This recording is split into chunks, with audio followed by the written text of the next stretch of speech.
G'day everyone, thanks for joining me, Carl Quested here. Today I'm joined by Scott Lachmund of Richardson and Wrench in Caboolture. Scott, thanks for joining us. Yeah, thanks Carl, and hello to the viewers. So Scott, give us a bit of background as to who you are and whereabouts your journey is in real estate right now. Okie dokie. All started in 1994. Joined the family business, my mum, father and sister, so four of us originally in our 23rd year of trading. Wow. 1st of April is our anniversary. We've grown from a team of 4 and now up to 25 employees across sales, rentals and admin. And you've been known more recently as sort of a overnight success in those 24 years. Yeah, I often joke with people, mate, yeah, it has taken 20 years to be an overnight success. And the reason I say that is I think in the industry everyone wants to sign up the first day and be the $1 million agent, but it takes a lot of work, mate, to get that presence, get that notoriety in the community, and then obviously build that trust through relationships. And here we are 20 odd years later, and yes, business does flow in the door to us. Yeah, and so in the R&W group, you guys had your awards recently? Yeah, they're often September each year. So September 2016, again, we've always been quite successful over the 20 odd years, always ranking in national statistics. Richardson Wrench is primarily a New South Wales franchise. There's about 10 or so offices located in Queensland, but we've always ranked top 10 for sales results, whether it's volume or income. But we've also done extremely well with property management, headed up by my sister Karen George. Last year won #1 property management team nationally, but she's also taken that title away about 6 or 7 times over the years. Wow. So yeah, quite a achievement for her and her team. So I always find it fascinating speaking to agents where they're, second or third generation agents. I was chatting with Zach McCarty the other day, and he was telling me, his dad had only just recently embraced Facebook. Yes. How do you go with your mum and the sort of the digital age? Okay, the digital age. Yeah, rewind the clock. I know, wow, 10, 12 or so years ago, we thought this computer thing and emails came in, and they said we'd never use faxes again, and obviously now we email everything. I think the online technology that we've got available to us, it's all about adapting and chasing that change. Mum is an absolute stalker on Facebook. She's on it every single day. Is she? And she follows people in the industry. She follows you. But yeah, she's on it each day because that's, again, it's just another way of networking for her, Yeah. how she sees it. And particularly people that are out of the area, she can communicate with clients and friends, family, etc. So Mum's embraced it. Dad doesn't have Facebook, but he logs in under Mum's username and stalks through her page. And as a business, yes, with social media over the last 3 years, there's been a big concentration with how we deliver our platform on social media, and that's all through our TV channel, 4510 TV. Sure. And so for you personally, you've kind of taken on this 4510.tv, Yeah. which is the website. That's right, isn't it? Yeah, so 4510 is Caboolture's postcode. So about 3 years ago, 2013, we developed, we started doing our property videos for property marketing, and then we took that to another level of engaging with the community and trying to first promote fellow businesses, so a bit of business to business, B2B, Yep. but then that carried on into supporting charities, events locally, etc. And now we've become pretty much an online portal for Caboolture, almost like the old information centre days. You can log on to 4510tv.com, which is our website platform, and you'll see pretty much everything you want to know about Caboolture, mate. From that platform, I guess that's where I've really come out of my shell and continue that networking. But I've just been in front of the camera rather than, I know, behind closed doors, I guess. Yeah. And so with that platform, like I see you guys like absolutely everywhere now in and around Caboolture for different events. And are you sort of actually getting called into these things now? Are you at a point where people are saying, can you come and... Yeah, most definitely. I feel like a TV star. And got to keep a tap on that ego because it's just overwhelming, Carl, that people call us, or they'll call me and say, oh, we're doing this, or whatever. For example, tonight there's a launch of the Caboolture Rugby Union sign-on for juniors. They've got the Brumbies rugby union team coming up for a training session with the kids. I get a call from Grant, the president. Scotty, can you bring your TV crew and do a story? Yeah. It doesn't quite work like that. There's a bit more involved in just turning up and filming a story, Yeah. as you know, through what you're learning. But yeah, to get called in, that's definitely happening. And then on the flip side, when we talk about real estate, I'll go to a presentation, listing presentation, and I'll start to do my spiel and, you know, this is how we can help you. And yeah, that's okay. We've seen you on the TV, and where do we sign? And that's pure gold. Yeah. It's pure gold when I'm walking to relationships with people that I haven't even met yet because Absolutely. they've seen me online.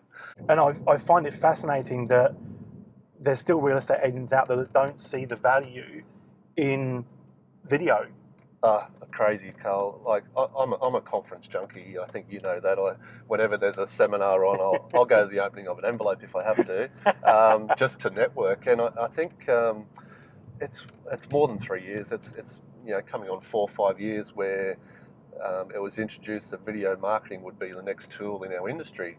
And I'd go to seminars, I'd go to conferences, and we already had implemented starting the videos and you know, dropping the banana and getting in front of the camera, not being nervous. And we started doing that, and I still went to conferences, 2015, 2016.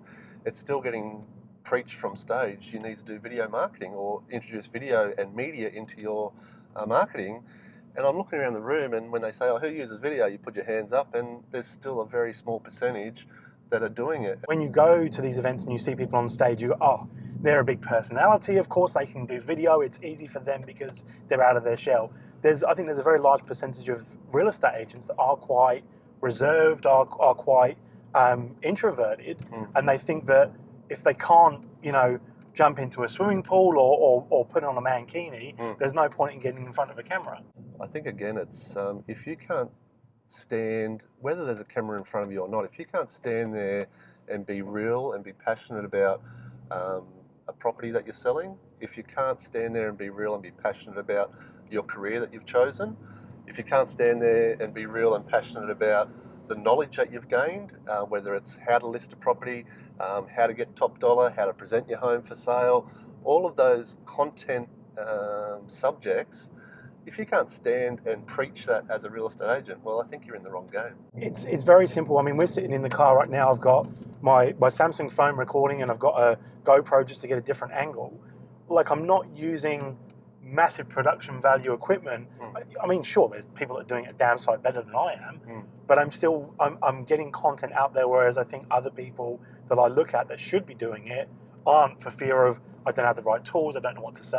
Yeah, it's ridiculous. You know, as you say, your smartphone these days, there's little tripod stands. You could create a video studio at your desk sitting at work. It's that easy. To elaborate on that, when we talk about costs, if people are concerned about costs, I'll give you an example with our TV channel. We've now produced 360 videos over the 3-year period. Wow. Now, on average, each video I have a cameraman, Andrew, who does a brilliant job, and he also assists with our IT and production. Now, each video on average cost me about $200 commercially to pay for that resource of Andrew. But isn't that the same as investing $200 in a newspaper ad or an upgrade on realestate.com or whatever it might be? I see that $200 value as investing back into marketing.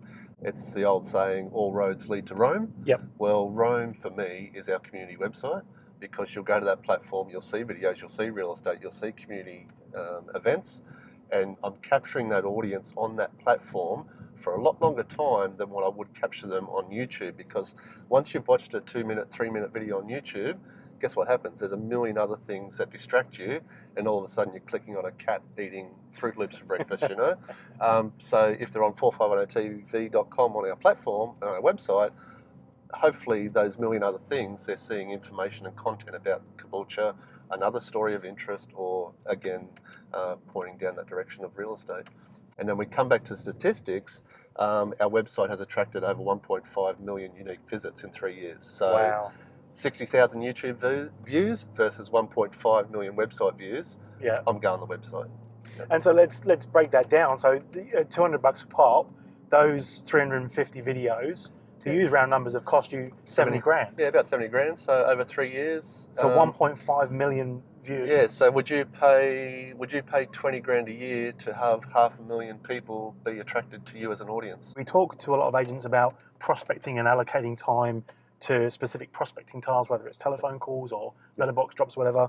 Have you sort of made it a KPI metric for you to do video and to have content marketing from that? At least try to at least one video per week. The average is 2, but at least 1 video per week on something community focused, and try to at least 1 video per week real estate focused. Yeah, most definitely. It's a 24-hour, 7 days a week advertisement, I guess, made online, and whether it's 10 o'clock at night, someone's watching a property video or a community event, we're engaging with the audience. So I think for people that are thinking about it at home, and as I say, I've only been doing it for 4 weeks, so I'm certainly no expert, but I think you just have to start, right? Definitely. The hardest part is actually just starting. Yep. And 1 foot after the other, mate, and here we are, for our statistics, 3 years later.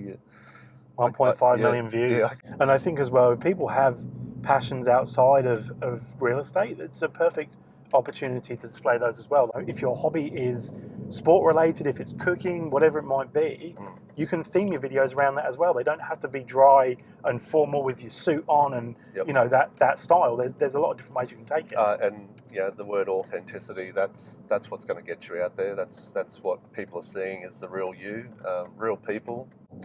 The more real that I am, the more results I'm actually getting. Yeah. And I don't have to be a hero. It's just being real and being honest and having integrity, which we've always had over the 23 years. Other than video, what have you guys been very successful with in your marketing? I think just consistency. Not everyone's going to have the timeline that we've had, the 23, 24 years, but religiously, every week, every Wednesday, we advertised in our local paper.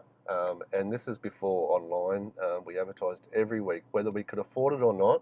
We had a full page in the paper every week. We do the just listers, we do the just solds, we do the target marketing of people that are expired over 90 days. All those tricks in the real estate book, it's 101 real estate. We just do it consistently and there is no gaps. It's where the consumer's looking. Yep. So wherever the consumer's looking, we want to be the most dominant, and we might just focus a little bit more spending on those online platforms in the current environment rather than anywhere else at the moment. So in terms of obviously where the industry is going, there's a lot of talk about disruption and independent versus franchise and so on. Do you sort of buy much into that I don't want to call it noise because it's important that people pay attention to it, but do you kind of watch what's going on there? I do. I call it noise. I don't mind saying that, mate. When we talk about other disruptors, people say the Uber of real estate. Well, there's always going to be that, Carl. Whether it's a big franchise group that comes into town and says, hey, look at us, we've got 50 salespeople and we're going to dominate. Well, good on you. I wish you all the best. But if we stick to our core values, our consistency, our approach to real estate, our approach in the community, I think we're always going to have a formula there to attract business. Yep. And not be concerned about what's happening around us, be concerned about what's happening in our backyard. The focus is always on cost.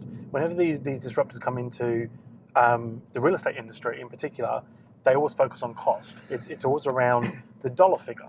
We can do it cheaper. We can, but I think that people forget in 2017 and going forward, the biggest cost for anyone is time. Yeah. It's the one limited thing that no matter what we do, we can't get any more of. Yeah. I guess to counteract that is we need to be delivering a service to our clients that is time savvy as well. Yeah. So if access to our website is convenient, access for our tenants for paying rent or doing maintenance orders, information access for how to sell, how to buy, etc.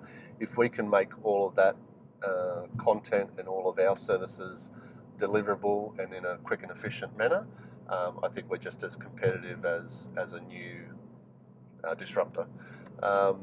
We talk about value. I'll touch on that quickly, mate. We are coming up locally against some very low fees that people are charging to sell properties. Yeah. On camera, we've sustained quite a consistent level of 3% commission after deregulation in Queensland, which we're very proud of. But we can demonstrate our value compared to maybe the 2%er. I can demonstrate that value to any given client, any given day, whether it's a $200,000 unit or a $1 million property. If I'm getting you the best possible result, that extra $2 or $3 grand isn't going to make a difference, and the clients see that, they realise that. I actually draw it out and give them comparisons. If I get X amount more, it's only going to cost you an extra $1,000 or $2,000 in my performance fee. Would you be happy to pay that if I got you X amount of dollars? Well, of course the answer is yes. I think I can't remember, and I'll find out who it was so I can attribute the quote to them, but it was a financial person who said that price was only an issue in the absence of value. Yeah. And I think it's a very powerful statement when you think about it, that price will only ever be someone's concern if they can't see the value in it. Yeah. We don't call it a commission anymore, we call it a performance fee. And if we perform, we get paid the fee. I think it's a real good way to look at it. It's a different mindset. It's nice, yeah. It's a different mindset of how you look at how you're getting paid. Mm. Yep. So Scott, who are some of the people, it can be industry based or not industry based, that you look up to, admire, or follow? Definitely number one and number two, Mum and Dad, Robin and Peter Lachmund. Not only life skills, mentoring. My mum is brilliant at people connections. My dad is brilliant at business commerce. Number three for me on the list would be my sister, Karen George. I'm not getting all lovey-dovey or fluffy, but definitely my family support has matured me to the man I am today. My sister Karen, we became pretty resilient as kids with Mum and Dad. As I said earlier, they've been in different businesses, working 2 or 3 jobs just to get by. And Karen and I sort of supported each other, and we've carried that through into our adult life. Everyone always says, geez, a family business, 20 odd years, how do you do it? Well, we just do, mate. Of course we're going to have disagreements some days and difference of opinions, but at the end of the day, we close the door, we go home, we stew on it, but we come back the next morning, give each other a hug and say, well, that was your opinion, that was mine. Let's make this decision for the betterment of the business, and we get on with it. What would be 3 pieces of advice you would give to someone coming into real estate today in 2017? Definitely have a long-term plan in place. Success isn't going to come overnight. I've said that a couple of times. It's taken me 20 years, not from lack of effort. It's just having a long-term plan that this is a career we've chosen. We're going to give it all that we've got. There is no plan B, and you just got to be, that's number one, have a long-term plan. Number two, be consistent in your approach. Don't be happy Scotty one day and sort of offbeat Scotty the next day. I think you've got to be consistent with your approach to people and how you interact with people. Number three is that consistency of integrity and ethics in an industry that has suffered from ethics in the past.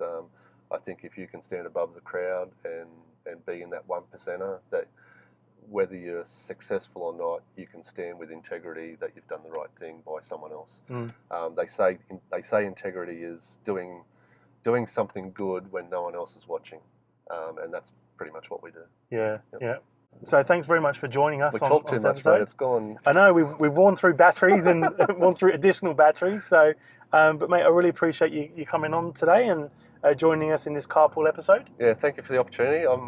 We didn't get to sing. We didn't get to sing, no. But I was hoping that. No, thanks, Carl, and I think also just congratulations to you to bring out this platform that for your audience we can see a variety of subjects, and looking forward to the next episode. Yeah, thanks, mate. So, guys, if you want to see a bit more about the video stuff that we've been talking about today, Scott, the website is 4510tv.com. 4510tv.com. Check us out. Drop in your line. If you're in the industry, find me on Facebook. always happy to answer some questions about how you can get started engaging in your community, and yeah, always happy to help. Awesome. Thanks a lot, guys. See you next time.